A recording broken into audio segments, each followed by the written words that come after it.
ঈদের আগে মার্চ মাসে পূর্ণ মজুরি ও বোনাস প্রদানের দাবিতে বিক্ষোভ কর্মসূচি।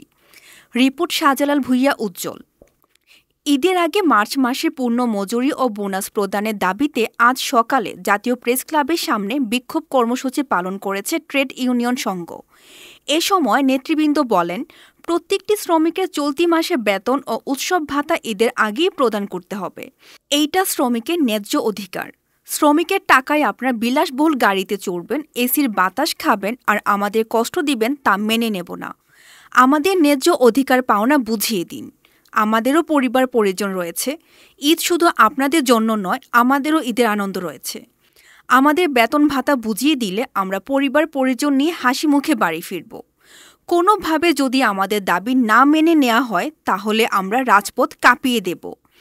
প্রয়োজনে এবার রাজপথে আন্দোলনের মাধ্যমে আমরা ঈদ উদযাপন করব।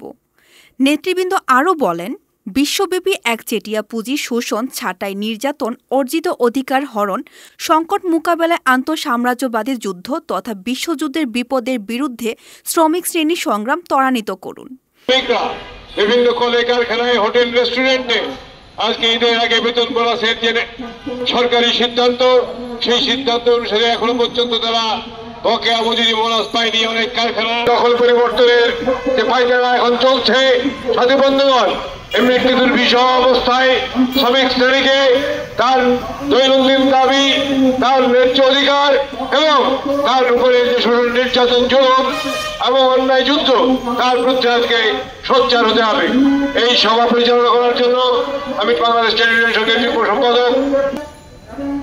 আমাদের মিছিল এবং সমাবেশ করতে হয়, কিন্তু আমরা ভেবেছিলাম এবছর হয়তো এটা করা লাগবে না।